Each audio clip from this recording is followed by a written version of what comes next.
Okay, so if you're tuning in, then you have this paper in front of you called Division Quick Check. And today we're going to be learning all about how to multiply more like a junior high way. We're going to go ahead and not be using the area model in 5th grade, but using the algorithm.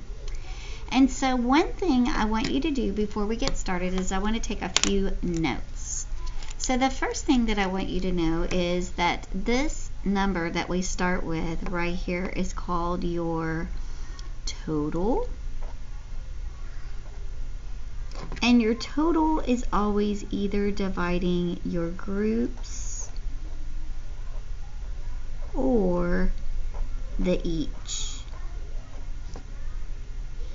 And when you get an answer, you get something called a quotient. Now I know that you've heard the word quotient before. So whenever we're dividing, there are some steps that I want you to go ahead and write down. These are our division steps.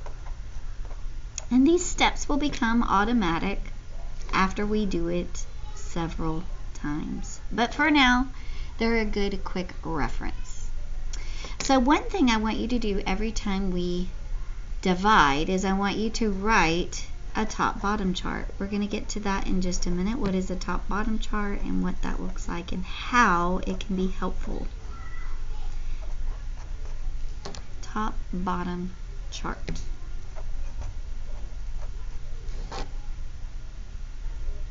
The next thing I want you to write down when you're solving would be your steps. So we're always going to be dividing, then we multiply, then we subtract, and then we bring down. Now that will make more sense to you in a bit. But these are basically the steps that we follow. And then when we get down to the bring down piece, we keep bringing things down, and then we start all over again until we run out of numbers.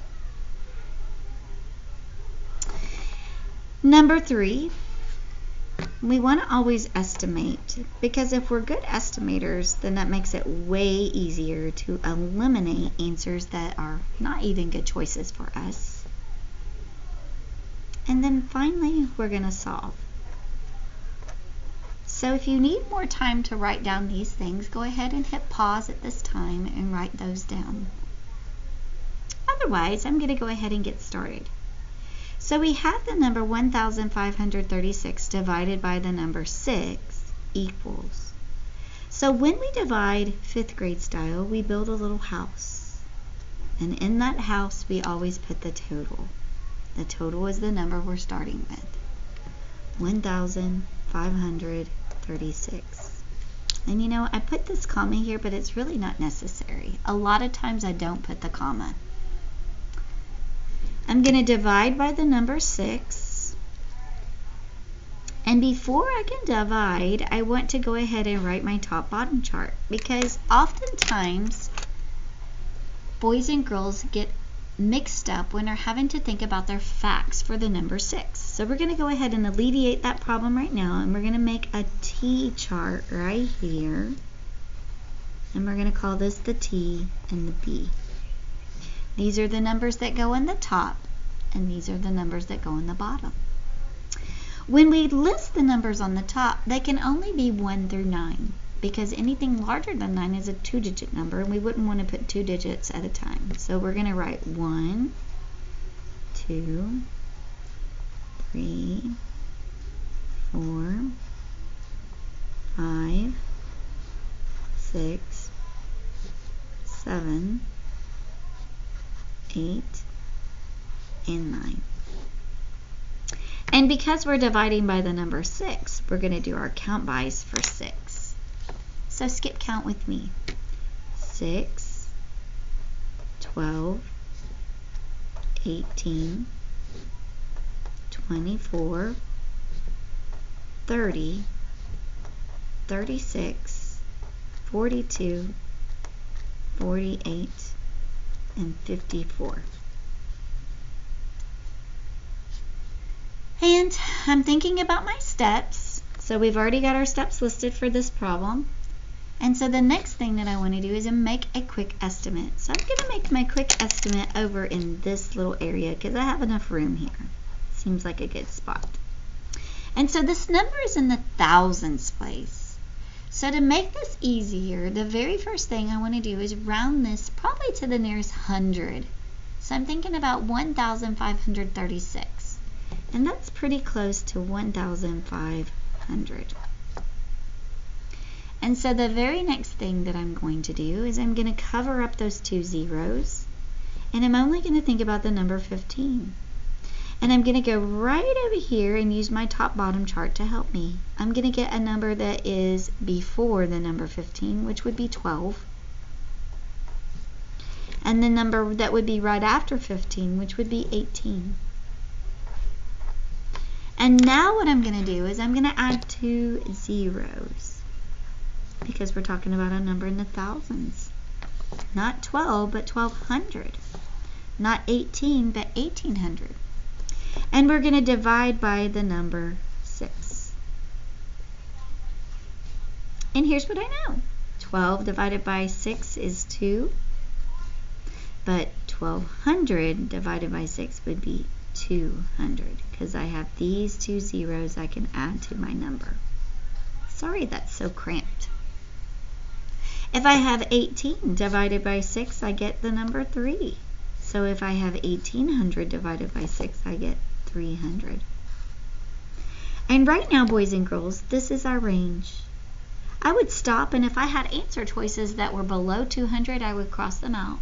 And if I had answer choices that were above, so this is my range. If I saw numbers that were above 300, I would want to get rid of those.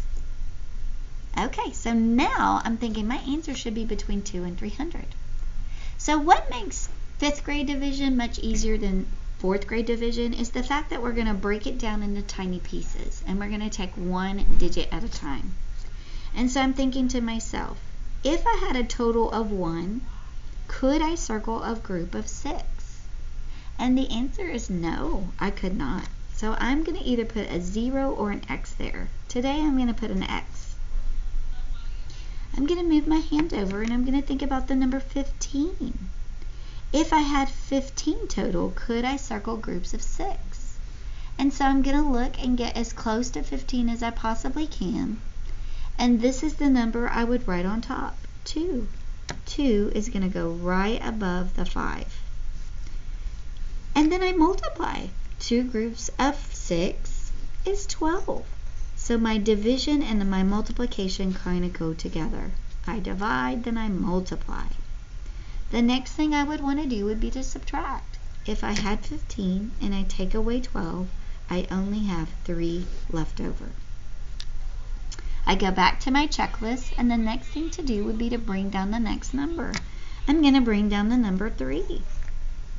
And I start this process all over again. How many groups of 6 are in the number 33? So I quickly look and scan. I'm getting as close to 30 as I possibly can, and 30 is pretty close. So the number that I'd write on top is the number 5. It's going to go here. And I would multiply. 5 times 6 is 30. And then I would subtract. 33 minus 30 is 3. And I'm going to bring down the next number. And I start this process all over again. If I had 36 total, could I circle groups of 6? And how many could I get? So I start scanning and getting as close to 36 as I possibly can. And I write the number on top, which happens to be 6. And 6 times 6 is 36. And 36 minus 36 is 0. And then I quickly think to myself, is the answer 256 between my estimate of 200 and 300? And yes, it is. And this is why I like that answer. I'll see you back for question number 2.